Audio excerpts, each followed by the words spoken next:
Hello everyone, आज date है 27 जनवरी और द हिंदू एडिटोरियल डिस्कशन में आपका स्वागत है। सबसे पहले हम देख लेते हैं कि कौन कौन से आर्टिकल आज हम डिस्कस करने वाले हैं। जो हमारा फर्स्ट आर्टिकल है वो गवर्नमेंट ऑफ इंडिया के द्वारा एक ग्रीन टैक्स पॉलिसी नया प्रपोजल लाया गया है, उसके बारे में डिस्कस करेंगे। सेकंड जो हमारा आर्टिकल होगा वो इलेक्शन कमीशन ऑफ इंडिया ने कुछ नई रिकमेंडेशन दी है कि किस तरीके से इलेक्शंस में चेंज किए जाएंगे, उन सबको हम डिस्कस करने वाले हैं। थर्ड हमारा आर्टिकल होगा यूनाइटेड नेशंस सिक्योरिटी काउंसिल में इंडिया ने नॉन परमानेंट मेंबर के रूप में ज्वाइन किया है। तो अब इंडिया के सामने क्या क्या कंसर्न है और कैसे इंडिया अपने आप को एक पूरे वर्ल्ड में इस तरीके से रिप्रेजेंट करे कि जो परमानेंट मेंबर्स हैं यूनाइटेड नेशंस सिक्योरिटी काउंसिल के, वो चाहें कि इंडिया भी ज्वाइन करे, इंडिया भी एक मेंबर बने यूनाइटेड नेशंस सिक्योरिटी काउंसिल का परमानेंट मेंबर के रूप में। और जो हमारा लास्ट आर्टिकल होगा वो प्राइवेट पब्लिक पार्टनरशिप को लेकर के होगा। देखो, जो हमारा फर्स्ट आर्टिकल है वो गवर्नमेंट ऑफ इंडिया ने एक नई पॉलिसी लेके आई है। जो हमारी सेंटर है उसने एक नई पॉलिसी प्रपोज की है कि जो भी व्हीकल्स रोड के ऊपर चल रहे हैं, एक टाइम लिमिट डिसाइड किया जाएगा और उस टाइम लिमिट के बाद में अगर फिर भी वो व्हीकल्स रोड पर चलेंगे तो उनके ऊपर टैक्स वसूल किया जाएगा। उन्होंने टाइम लाइन डिसाइड किया है। जो मतलब ट्रांसपोर्ट व्हीकल होंगे उनके लिए 8 साल, मतलब 8 साल से ज्यादा होते ही उनके ऊपर 10 से 25% तक एक्स्ट्रा जो टैक्स है वो उनके ऊपर वसूला जाएगा। और जो पब्लिक जो पर्सनल व्हीकल है उनके ऊपर 15 साल डिसाइड किए गए हैं। 15 साल से ज्यादा पुराना होते ही उनके ऊपर 10 से 25% तक उनके ऊपर टैक्स वसूल किया जाएगा। अब देखो, कुछ ऐसे व्हीकल्स हैं जैसे hybrid vehicles, electric vehicles, farm vehicles, इनको कंसेशन दी गई है, इनको एग्जेम्प्ट किया गया है कि उनके ऊपर कोई भी जो लॉ है ये जो बनाया जा रहा है वो इंप्लीमेंट नहीं किया जाएगा। अब देखो, 10 से 25%, मतलब जो सिटीज बहुत ज्यादा पॉल्यूटेड हैं और वो व्हीकल जो डीजल इंजन है जिनके अंदर, उनके ऊपर जो टैक्स है वो 10 से ज्यादा इंक्रीज होकर के 25 तक चला जाएगा।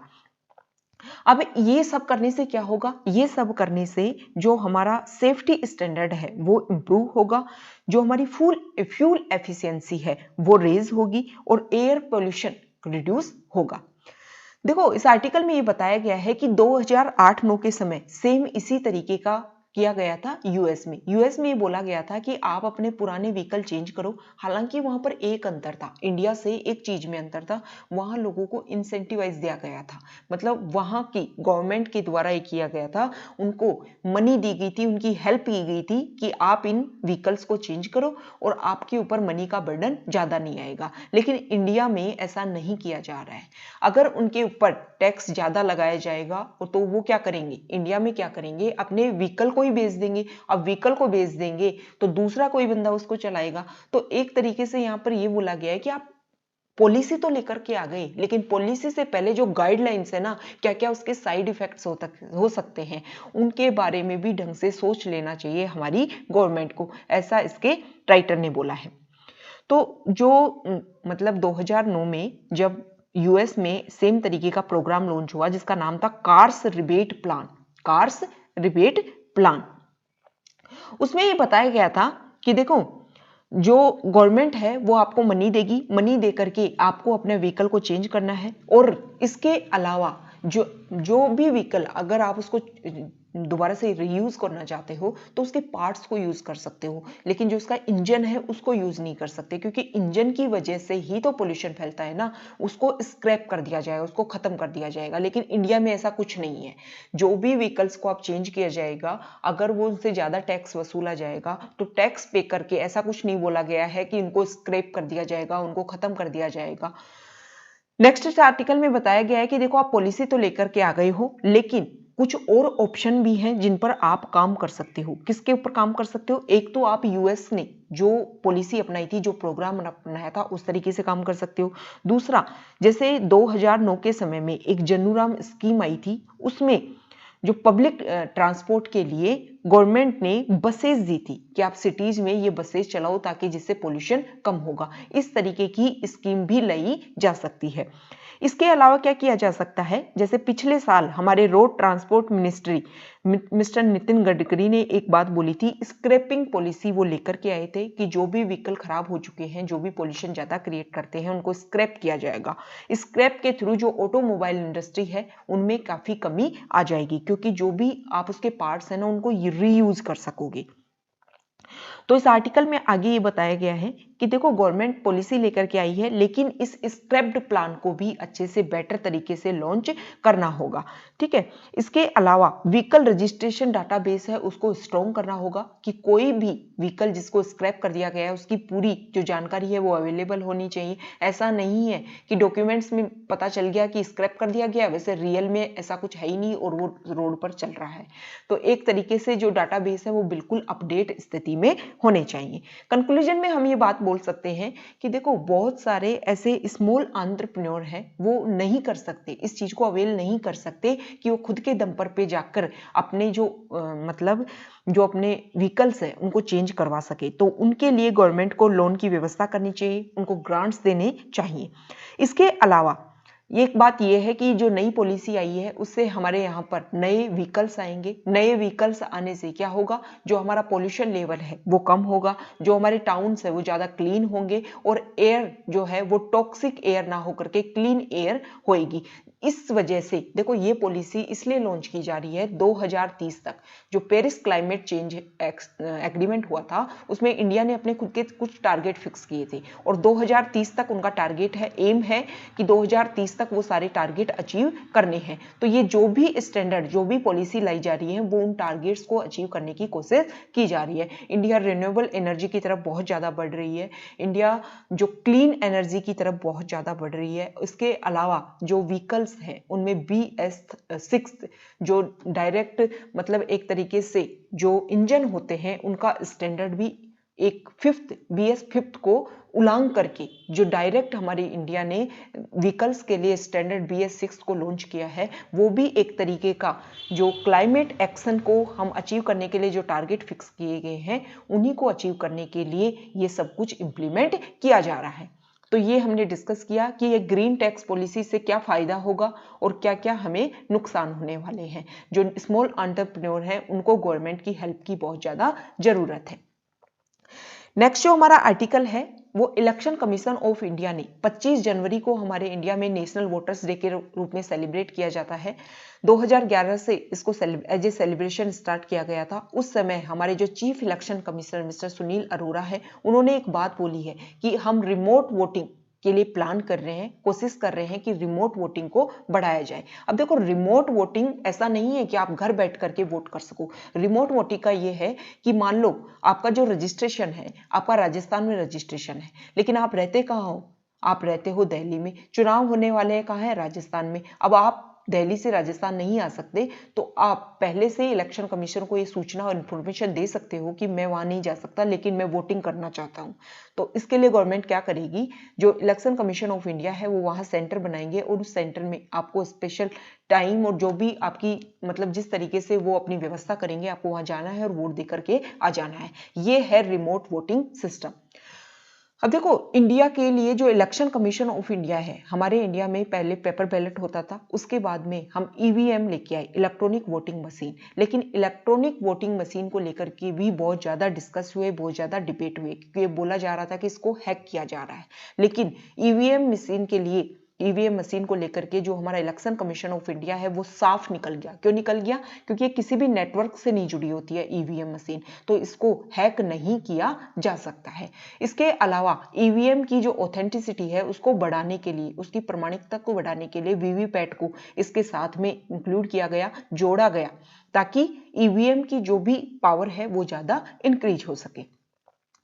अब हमारा इलेक्शन कमीशन ऑफ इंडिया ने बोल तो दिया है कि रिमोट वोटिंग करेंगे, लेकिन अभी तक कोई भी चीफ इलेक्शन कमीशन का या इलेक्शन कमीशन ऑफ इंडिया का कोई भी एक डॉक्यूमेंट नहीं आया है जिसमें ये तरीका बताया गया है। हालांकि ये बताया जा रहा है कि हम ऐसी व्यवस्था क्रिएट करने की कोशिश कर रहे हैं जिसमें IIT मद्रास का हम साथ ले रहे हैं और यहाँ पर 2 वे रिमोट वोटिंग होगी डेजिग्नेटेड सेंटर्स में। मतलब 2 वे का मतलब 2 तरीके से जांच होगी, खुद व्यक्ति जांच कर पाएगा, इलेक्शन कमीशन जांच करेगा और फिर पता चलेगा कि गलत तरीके से तो वोट नहीं डाला जा रहा है। देखो जो अमेरिका है उसमें भी सेम तरीके की व्यवस्था है, मेल इन वोट सिस्टम, मेल इन वोट सिस्टम, मेल इन बैलेट सिस्टम, मतलब उनके मेल पर बैलेट आ जाता है। व्यक्ति अपना जो चुनाव है उसका काम करते हैं, जो अपने जिसको भी कैंडिडेट को जिताना चाहते हैं उस पर वोट देते हैं, और उसके बाद में जो कुछ ड्रॉप बॉक्सेस या फिर क्या कर देते हैं वो पोस्ट कर देंगे, या कुछ ड्रॉप बॉक्सेस बनाए जाते हैं, वहां पर जाकर के वो अपना वोट डाल देते हैं। लेकिन ये सारा काम जो है वो पेपर पर होता है सब कुछ, लेकिन इंडिया के जो इलेक्शन कमीशन ऑफ इंडिया है वो काम करने जा रहा है टेक्नोलॉजी पर। टेक्नोलॉजी में भी किस तरीके से, ब्लॉकचेन टेक्नोलॉजी। ब्लॉकचेन टेक्नोलॉजी में क्या हो सकता है कि जब भी आप किसी इंफॉर्मेशन को किसी नेटवर्क पर डालते हो तो बाद में ना तो आप उस इंफॉर्मेशन को चेंज कर सकते हो, ना उसको हैक कर सकते हो, और ना उसमें कुछ भी मतलब किसी भी तरीके से उसको अपने अधीन नहीं किया जा सकता है। तो इलेक्शन कमीशन ऑफ इंडिया काम करने वाला है ब्लॉकचेन टेक्नोलॉजी के ऊपर। लेकिन ऐसा नहीं है कि ब्लॉकचेन टेक्नोलॉजी इतनी ज्यादा मतलब सुरक्षित है कि उसके ऊपर कोई अंगुली ही नहीं उठेगी। 2020 में MIT और हार्वर्ड के रिसर्चर्स ने एक ड्राफ्ट पेपर पब्लिश किया है और उसमें बोला है कि ब्लॉकचेन जो बेस्ड सिस्टम है, आप ब्लॉकचेन बेस्ड वोटिंग सिस्टम है, उसमें भी बहुत सारे कंसर्न्स हैं। तो देखो, नेटवर्क से, इंटरनेट कनेक्शन से वो चीज काम करेगी। तो जहां पर इंटरनेट से आपने कनेक्शन कर लिया, वहां पर इंटरनेट कनेक्शन होते ही आपकी जो हैकर्स की जो समस्या है वो काफी इंक्रीज हो जाती है। तो इस आर्टिकल में ये बोला गया है राइटर के द्वारा कि जो इलेक्शन कमीशन ऑफ इंडिया जो नई टेक्नोलॉजी पर काम करने जा रहे हैं, उनको ये जो काम है उसको फुल एक्सरसाइज के साथ काम करना होगा, और उससे पहले पब्लिक जो जनता है उसका भी साथ लेना होगा। उसके द्वारा भी जो मूल्यांकन किया जा रहा है उन सबको भी ध्यान में रखने की जरूरत है। बहुत ज्यादा क्वेश्चन के साथ में काम करना होगा इलेक्शन कमीशन ऑफ इंडिया को। ऐसा नहीं है कि आप लॉन्च कर दो और फिर बाद में उनमें सुझाव लेते रहो, उनमें सही करते रहो। पहले से ही आप जो भी रिमोट वोटिंग सिस्टम को अप्लाई करने वाले हो ब्लॉकचेन टेक्नोलॉजी की सहायता से, देखो जो ब्लॉकचेन टेक्नोलॉजी है वो क्रिप्टो करेंसी में यूज की जाती थी। क्रिप्टो करेंसी क्या होती है? क्रिप्टो करेंसी ये होती है जब कोई भी मतलब पब्लिक तरीके से कोई क्रिप्टो करेंसी लॉन्च की जाए, लेकिन किसी गवर्नमेंट के द्वारा, कोई भी कंट्री की जो गवर्नमेंट है उसके द्वारा उस करेंसी को अप्रूवल नहीं मिला हो, तो ये होती है क्रिप्टो करेंसी। डिजिटल करेंसी होती है, हाथ में कुछ नहीं आता उस करेंसी में। सेम इसी तरीके से क्रिप्टो करेंसी काम करती है जो बिटकॉइन हमारी जो टेक्नोलॉजी है उसके ऊपर, ब्लॉकचेन टेक्नोलॉजी के ऊपर। ठीक है, बिटकॉइन तो क्रिप्टो करेंसी है। तो इस आर्टिकल में राइटर के द्वारा ये बोला गया है कि इलेक्शन कमीशन ऑफ इंडिया ये जो काम कर रहा है ना वो बहुत अच्छा है। रिमोट, क्योंकि कोविड-19 के समय 2 गज की दूरी बनाए रखना भी जरूरी था, और जो हमारी डेमोक्रेसी को मेंटेन करने के लिए चुनाव करवाना भी जरूरी था। तो एक तरीके से बहुत ज्यादा समस्याएं क्रिएट हुई थी। तो हो सकता है कि फ्यूचर में सेम तरीके की जो पेंडेमिक है वो दोबारा से रिपीट हो। तो हमारे जो भी व्यवस्था है उनको अब अपडेट रहना होगा, ताकि जब दोबारा से ऐसा पेंडेमिक रिपीट हो तो लॉकडाउन जैसी समस्या से दोबारा लोगों को फेस ना करना पड़े। क्योंकि लॉकडाउन की वजह से ना सिर्फ हमारी इकोनॉमी स्लो डाउन हुई है, बल्कि जो लोग हैं वो काफी डिप्रेशन में चले गए हैं। नेक्स्ट जो हमारा आर्टिकल है वो देखो, यूनाइटेड नेशन में इंडिया की 2 साल की जो नॉन परमानेंट मेंबरशिप है वो स्टार्ट हो गई है। 8वीं बार ऐसा हुआ है कि India United nation security council का नॉन परमानेंट मेंबर बना है। थोड़ा सा हम यूनाइटेड नेशन के बारे में देख लेते हैं। देखो, यूनाइटेड नेशंस के जो मेन ऑर्गन्स हैं उनका नाम है जनरल असेंबली है, सिक्योरिटी काउंसिल है, इकोनॉमिक एंड सोशल काउंसिल है, ट्रस्टीशिप काउंसिल है, इंटरनेशनल कोर्ट ऑफ जस्टिस है, इसके अलावा है सेक्रेटरीट। देखो, जो ट्रस्टीशिप काउंसिल है उसका निर्माण इसलिए किया गया था कि जो भी देश अपना खुद का एडमिनिस्ट्रेशन ना चला सके तो उनको चलाने के लिए ये काम करता है। तो वर्तमान में सभी देश इस लायक हैं कि वो खुद का एडमिनिस्ट्रेशन खुद चला सकें, इसलिए ये ट्रस्टीशिप जो काउंसिल है वो वर्क नहीं करता है। अब यूनाइटेड नेशन सिक्योरिटी काउंसिल के मेंबर्स हम देख लेते हैं। यूनाइटेड नेशन सिक्योरिटी काउंसिल में 15 मेंबर्स होते हैं, जिसमें 5 परमानेंट मेंबर्स होते हैं, जिसमें चाइना, फ्रांस, रशिया, यूके और यूएस, और 10 नॉन परमानेंट मेंबर्स होते हैं। ये जो नॉन परमानेंट जो मेंबर्स हैं इनकी पहले से ही सीटें डिसाइड हैं। जैसे 2 मेंबर होंगे लैटिन अमेरिका और कैरिबियन आइलैंड वाले एरिया से, 1 मेंबर होएगा ईस्टर्न यूरोप से, वेस्टर्न यूरोप और अदर कंट्रीज से 2 मेंबर होंगे, एशिया से 2 मेंबर होंगे, अफ्रीका से 3 मेंबर होंगे, और परमानेंट हो गए 5 मेंबर। इस तरीके से ये 10 नॉन परमानेंट और 5 हो गए परमानेंट, टोटल हो गए 15। अब हर साल 5 मेंबर हट जाते हैं, उनकी जगह दूसरे आते रहते हैं। ठीक है, इस तरीके से ये यूनाइटेड नेशन सिक्योरिटी काउंसिल काम करता है। अब इंडिया के लिए क्या इसमें बताया गया है, देखो इंडिया रेगुलर जो काम करता रहता है ना, इस आर्टिकल में ये कंसर्न क्रिएट किए गए हैं कि इंडिया जिस तरीके से काम करता आ रहा है, इंडिया को उस तरीके से काम नहीं करना होगा। ये नहीं है कि इंडिया को जो 2 साल मिले हैं उसमें इंडिया सिर्फ ये बुनाने अपने पर्सनल इंटरेस्ट के लिए इस तरीके से लग जाए कि मुझे भी परमानेंट मेंबरशिप में आना है, बल्कि इंडिया के पास में बहुत सारे कंसर्न हैं। बहुत सारे ऐसे कंट्रीज हैं जो चाहते हैं कि इंडिया अपने इन 2 साल का यूटिलाइज करे, और जो कंसर्न उन देशों को है उनको इंडिया रेज अप करे। सबसे पहले हम बात कर लेते हैं कि देखो जो टाइम है ना, जो समय है, वो बहुत ज्यादा चेंज होता जा रहा है। न्यू दिल्ली का मतलब इंडिया का जैसे ही एंट्री हुई है यूनाइटेड नेशन के नॉन परमानेंट मेंबर्स में, उस समय में जो देश है, जो पूरा वर्ल्ड है, उसमें ग्लोबल लीडरशिप की अधूरापन है। मतलब कोई भी ऐसा देश नहीं है वो लीड कर रहा हो और पूरे वर्ल्ड को एक रास्ता दिखाए कि आप लोगों को ऐसे काम करना है। ग्लोबल कॉमन्स जैसे क्लाइमेट चेंज, ऐसे जो हमारे कॉमन्स हैं उनके ऊपर लोगों ने ध्यान देना छोड़ दिया है। टेररिज्म जैसे कॉमन्स है, सभी लोग इससे, सभी जो पूरा जो वर्ल्ड है वो इससे पीड़ित है, इन सब के ऊपर ध्यान देना छोड़ दिया है। एक अच्छी बात यह है कि बाइडेन नया एडमिनिस्ट्रेशन आया है यूएस में, और उन्होंने ये बोला है कि वो पेरिस क्लाइमेट एग्रीमेंट जो हुआ था उसके ऊपर वापस आएंगे। इसके अलावा ईरान की जो न्यूक्लियर डील है उसके ऊपर भी वापस आएंगे। तो एक तरीके से इस चीज को हम सुधार के रूप में देख सकते हैं। ठीक है, अब देखो ऐसा नहीं है कि सिर्फ वर्ल्ड चेंज हुआ है, हमारा इंडिया चेंज नहीं हुआ। इंडिया भी काफी चेंज हुआ है। इंडिया हवा अपनी चीजों पर दृढ़ होने लग गया है।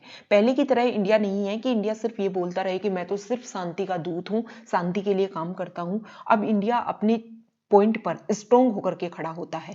जैसे चाइना इंडिया को डराने की कोशिश करता है, लेकिन इंडिया डरता नहीं है। इंडिया स्ट्रोंग होकर के बोलता है कि पहले हम किसी के जो टेरिटरी है उसमें एनक्रोच करेंगे नहीं, लेकिन अगर कोई हमारे अंदर टेरिटरी में एनक्रोच करेगा तो हम उसको छोड़ेंगे नहीं। अब इंडिया ऐसे नहीं है कि चाइना, रशिया, यूएस साथ खड़े होकर बात कर रहे हैं और इंडिया दूर खड़े होकर के सिर्फ उनको वॉच करता है। इंडिया भी पास आकर के बोलता है कि मैं भी कहीं एग्जिस्ट करता हूं। तो इस तरीके से पूरा वर्ल्ड चेंज हो गया है। पूरे वर्ल्ड में जो राइवल्स हैं वो चेंज हो रहे हैं। पहले जो एक दूसरे के मित्र देश थे अब वो विरोधी बन रहे हैं, और जो विरोधी हैं वो एक दूसरे के पास में आ रहे हैं। देखो यूनाइटेड नेशंस का जो नॉन परमानेंट मेंबर्स बनकर के इंडिया मेन रूप से क्या काम कर सकता है। एक तो इंडिया काम कर सकता है टेररिज्म के लिए। टेररिज्म ना सिर्फ इंडिया के लिए बल्कि पूरे वर्ल्ड के लिए काफी बड़ी परेशानी है। इंडिया को वैसे काउंटर टेररिज्म कमेटी का हेड चेयरमैनशिप देने का काम किया जा रहा है। हालांकि इसमें चाइना जो है वो विरोध कर रहा है कि इंडिया को ये सब कुछ ना दिया जाए। इसके अलावा इंडिया को तालिबान सैंक्शन कमेटी का, काउंटर टेररिज्म कमेटी का एंड लिबियन सैंक्शंस कमेटी का, इन सब की चेयरमैनशिप दी जा रही है इंडिया को। और इंडिया देखो टेररिज्म कमेटी का चेयरमैनशिप इंडिया को दी जा रही है, तो टेररिज्म के लिए जो भी रेजोल्यूशन इंडिया पास करवाना चाहता है उसके लिए इंडिया काम कर सकता है। अगर इंडिया ऐसा काम करता है तो इंडिया का पूरे वर्ल्ड में एक ग्लोबल लेवल पे जो रेज बढ़ेगी, जो पावर बढ़ेगी, जो पद बढ़ेगा, उससे हो सकता है कि जो और परमानेंट मेंबर्स हैं चाइना के अलावा वो खुद चाहें कि इंडिया जो है वो परमानेंट मेंबर्स के रूप में उसको भी इंक्लूड किया जाए। दूसरा जो प्रॉब्लम है वो है Indo Pacific region. Indo Pacific region काफी इंपोर्टेंट हो गया है वर्तमान के परिप्रेक्ष्य में। अगर देखें बहुत सारे जो कंट्रीज हैं वो इसमें अपनी पावर को इंक्रीज करना चाहते हैं, स्पेशली चाइना। तो इंडिया को क्या करना चाहिए, इंडिया को कोशिश करनी चाहिए कि अगर इंडो पैसिफिक रीजन की कोई बात आती है तो इंडिया से उसके बारे में पूछा जाए और इंडिया उसके बारे में डिसीजन ले सके। तो ये सब सारी चीजें हैं जिसके ऊपर इंडिया काम कर सकता है। 2 साल जो है उनके ऊपर, इन 2 साल में इंडिया इनका यूटिलाइज करके ना सिर्फ अपने नेशनल इंटरेस्ट को मतलब जीत सकता है, नेशनल इंटरेस्ट के लिए काम कर सकता है, बल्कि अपने जो पड़ोसी देश हैं और जिस रीजन से वो जीत करके गया है उससे भी आगे बढ़ के ग्लोबल लेवल पर सोच रख करके बहुत सारे जो चेंजेज हैं उनमें हेल्प कर सकता है। नेक्स्ट जो हमारा आर्टिकल है वो प्राइवेट पब्लिक पार्टनरशिप को लेकर के है। 15 जनवरी 2021 को ministry of skill development and entrepreneurship ने क्या लॉन्च किया है, प्रधानमंत्री कौशल विकास योजना का थर्ड फेज को लॉन्च किया है 3.0 के नाम से। इस थर्ड फेज में ये थर्ड फेज उसी स्कीम का एक पार्ट है जो 2015 में लॉन्च की गई थी और इसका जो मेन टारगेट था वो ये था कि हम लोगों को क्या करेंगे, स्किल्स देंगे और उसकी वजह से जॉब अपॉर्चुनिटीज क्रिएट होंगी। अब देखो ये जो प्रधानमंत्री कौशल विकास योजना का 3.0 जो नया फेज है, ये 2 फेजेज में इसको इम्प्लीमेंट किया जाएगा। पहला जो फेज होगा वो 2020-21 में ये होगा पायलट फेज के रूप में, और दूसरा जो फेज होगा 2021 से 2026 के बीच में इसको इम्प्लीमेंट किया जाएगा। अब देखो इंडिया क्या है, इंडिया के पास में बहुत सारी स्कीम है, लेकिन इंडिया के पास में क्या नहीं है, इंडिया के पास में एक्सपर्टीज नहीं है। तो इस आर्टिकल में ये बताया गया है कि इंडिया के पास में एक्सपर्टीज की कमी होने से इंडिया अपनी बहुत सारी स्कीम्स को अच्छे से लॉन्च नहीं कर पाता, अच्छे से इम्प्लीमेंट नहीं कर पाता। तो इस आर्टिकल में ये बताया गया है कि गवर्नमेंट जो है वो प्राइवेट जो एक्सपर्टीज है उनको अपने यहाँ काम करने के लिए बुला सकती है। इसी का नतीजा है कि जो लेटरल एंट्री है ब्यूरोक्रेसी में या और जगह पर, जो प्राइवेट एरिया के जो एक्सपर्टीज है उनको लेटरल एंट्री के द्वारा यहाँ पर गवर्नमेंट जॉब्स में एंट्री दी जाने लगी है। दूसरा जो कंसर्न है वो फंडिंग का। तो अगर हम ग्लोबल फंडिंग रेज करें और प्राइवेट एक्सपर्टीज को अगर हम अपने साथ लेकर के आए तो जो हमारी प्रॉब्लम्स है स्कीम्स को लॉन्च करने में उनको हम ओवरकम कर सकते हैं। इस आर्टिकल में ये भी बताया गया है कि देखो ऐसा नहीं है कि ये सिर्फ ये पहली बार हो रहा है, कि इससे पहले कभी ऐसा काम ही नहीं हुआ कि प्राइवेट एंटरशिप को, प्राइवेट एक्सपर्टीज को आप साथ लेकर के काम कर रहे हो। 2005 में अशोक लाहिरी कमेटी बनाई गई थी, मिनिस्ट्री ऑफ फाइनेंस ने ये कमेटी बनाई थी और उसमें बोला गया था, उस कमेटी ने बात बोली थी कि इंडिया में जो है ना वो एक्सपर्टीज की बहुत ज्यादा कमी है, नॉलेज की कमी है। इसीलिए जो भी हमें इंडिया में अगर डेवलपमेंट करना है तो हमें एक्सटर्नल रिसोर्सेज को इंक्लूड करना होगा। इसके अलावा 2015 में मिनिस्ट्री ऑफ कॉर्पोरेट अफेयर्स ने एक रिसर्च सेक्रेटरीट को कंस्टिट्यूट किया, और ये किसकी सहायता से, विधि सेंटर फॉर लीगल पॉलिसी की सहायता से। ये विधि सेंटर फॉर लीगल पॉलिसी एक इंडिपेंडेंट थिंक टैंक है, और ये जो इंडिपेंडेंट थिंक टैंक है इसने काम किया था सपोर्ट करने के लिए कंपनीज लॉ कमेटी को, ताकि जो भी डिसीजन है वो बेहतर तरीके से बाहर आए। सेम इसी तरीके से जो MSDE है उसने भी 2018 में अपने 2025 के इंडिया के क्या विजन होने वाले हैं उन सबको कंसेप्चुअलाइज करने के लिए प्राइवेट फर्म्स का साथ में लिया था। इसके अलावा बहुत सारे और भी यहाँ पर एग्जाम्पल्स दे रखे हैं कि कैसे हमारी गवर्नमेंट जो एरिया है उसने प्राइवेट एक्सपर्टीज का साथ लेकर के बहुत अच्छे से ग्रो किया। तो इस आर्टिकल में कंक्लूजन में हम ये बोल सकते हैं कि इंडिया के पास में जो स्कॉलर्स हैं उनकी काफी कमी है। तो इंडिया को अपने आप को ग्रो करने के लिए प्राइवेट का साथ लेना चाहिए, फंडिंग को रेज करना चाहिए। पूरे वर्ल्ड में ऐसे बहुत सारे मतलब अच्छी सोच के लोग हैं, फिलेंथ्रोपिस्ट हैं, जो अपने पैसे को इन चीज़ों में इन्वेस्ट करते हैं ताकि जो हमारे यहाँ पर रिसर्चर्स हैं रिसर्च एंड डेवलपमेंट में पैसा इन्वेस्ट कर सकते हैं, ताकि जो रिसर्चर्स हैं एक्सपर्टीज हैं उनकी संख्या बढ़ सके। तो ये हमारा डिस्कशन था, कई इंपॉर्टेंट न्यूज़ को हमने डिस्कस किया। Okay, thank you.